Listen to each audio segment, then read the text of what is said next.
ഞാൻ പറയുന്ന കാര്യങ്ങൾ ശരിക്കൊന്ന് ആലോചിക്കുക, ഇമാജിൻ ചെയ്യാം. പച്ച ഇറച്ചി തിന്നുന്ന ഒരവസ്ഥ ആലോചിച്ച് നോക്ക്. ആ പച്ച ഇറച്ചി തന്നെ ഒരു മനുഷ്യൻ്റെതാണെങ്കിലോ, ആ മനുഷ്യൻ നമ്മുടെ സഹോദരനാണെങ്കിലോ, ആ സഹോദരൻ മയ്യത്തായിട്ടാണുള്ളതെങ്കിലോ, നമ്മുടെ സഹോദരൻ മയ്യത്തായി കിടക്കെ ആ ശരീരത്തിൽ നിന്ന് പച്ച ഇറച്ചി ഭക്ഷിക്കുന്ന ഒരവസ്ഥ ഒന്ന് ആലോചിച്ച് നോക്ക്. അങ്ങനെയുള്ള ചില ആളുകൾ നമ്മുടെ കൂട്ടത്തിലുണ്ട്. നമ്മളതിലാണോ എന്നാണ് നമ്മൾ പരിശോധിക്കേണ്ടത്. അതിൽപ്പെട്ട ഒരു വിഭാഗമാണ് ഗീബത്ത് പറയുന്ന ആളുകൾ.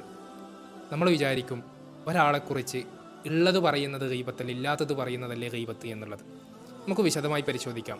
വിശുദ്ധ ഖുർആൻ 49 അധ്യായം 12 വചനം അല്ലാഹു പറയാണ്, യാ അയ്യുഹല്ലദീന ആമനു ജ്തനിബൂ കസീറൻ മിനദ്ദन्न ഇന്ന ബഅദദ്ദന്നി ഇസ്ം ولا تجسسوا ولا يغتب بعضكم بعضا أيحب أحدكم أن يأكل لحم أخيه ميتا فكرهتموه واتقوا الله إن الله تواب رحيم.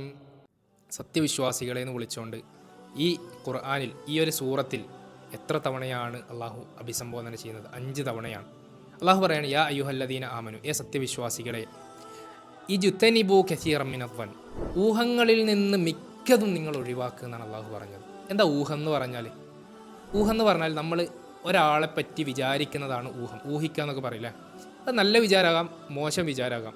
പക്ഷേ ആ വിചാരം എന്താണോ അതിനനുസരിച്ചാണ് അതിന് ശേഷമുള്ള നമ്മുടെ പ്രവർത്തനങ്ങളുടെ അനന്തരഫലം ഉണ്ടാവും. ചില ആളൊക്കെ കാണുമ്പോൾ തന്നെ നമ്മളിങ്ങനെ ഊഹിക്കും, അവൻ ഇങ്ങനത്തെ ആളാണ്, അങ്ങനത്തെ ആളാണ്, കുറേ മുടിയുള്ള ആളെ കണ്ടാൽ അവൻ പിന്നെ കഞ്ചാവാണ്. ഈ രൂപത്തിൽ നമ്മൾ ഊഹിക്കാറുണ്ട്. അള്ളാഹു പറയാണ്, ഊഹങ്ങളിൽ മിക്കതും നിങ്ങൾ ഒഴിവാക്കുക. അതിൻ്റെ കാരണം ഇന്ന ബഅദദ്ദന്നി ഇസ്ം, ഊഹങ്ങളിൽ മിക്കതും അത് പാപമാണ് എന്ന് അള്ളാഹു പഠിപ്പിക്കുകയാണ്. പ്രവാചകൻ സല്ലല്ലാഹു അലൈഹി വസല്ലമ ഒരിക്കൽ മദീനത്തെ പള്ളിയിൽ ഇഅ്തികാഫ് ഇരിക്കുന്ന സമയത്ത് തൻ്റെ ഭാര്യ സഫിയ റളിയല്ലാഹു അൻഹയായിട്ട് സംസാരിച്ചുകൊണ്ടിരിക്കുകയാണ്. അപ്പോൾ ദൂരെ 2 അൻസാരികൾ ഇങ്ങനെ നടന്നു പോകുന്നുണ്ട്. അപ്പോൾ പ്രവാചകൻ അവരിങ്ങനെ അടുത്തേക്ക് വിളിച്ചിട്ട് പറഞ്ഞു, ഇതെൻ്റെ ഭാര്യ സഫിയയാണ് എന്നുള്ളത്.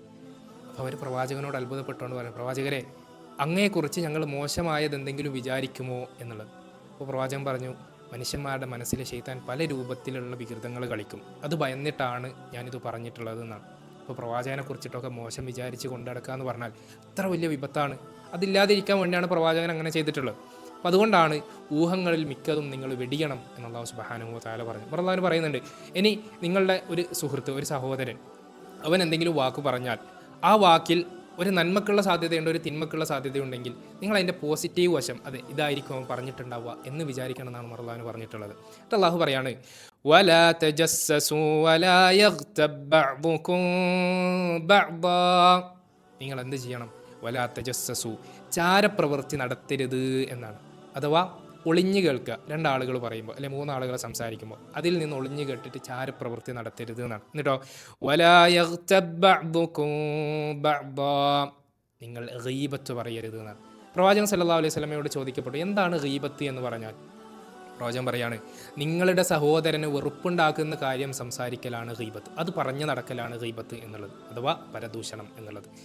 അപ്പോൾ പ്രവാചകൻ സല്ലല്ലാഹു അലൈഹി വസല്ലമയോട് സ്വഹാബാക്കൾ ചോദിക്കുകയാണ്, എൻ്റെ സഹോദരനിൽ ഞാൻ പറയുന്ന കാര്യമുണ്ടെങ്കിലോ, അഥവാ അവൻ അങ്ങനത്തെ ഒരാളാണെങ്കിലോ ഞാൻ പറയുന്നത് ഗീബത്താണോ? അപ്പോൾ പ്രവാചകൻ പറഞ്ഞു കൊടുക്കുകയാണ്, നിങ്ങൾ അവനെക്കുറിച്ച് പറയുന്നത് അവനിലുണ്ടെങ്കിൽ അതാണ് ഗീബത്ത്. അപ്പോൾ അവനിൽ ഇല്ലാത്തതാണെങ്കിലോ അത് ഫഖദ് ബഹത്തഹു എന്നാണ്. നിങ്ങൾ അവനിൽ കെട്ടിച്ചമച്ചു പറയുന്നതാണ്, അഥവാ നിങ്ങൾ കളവ് പറയുന്നതാണ്, അത് അതിനേക്കാൾ വലിയ കുറ്റമാണ്.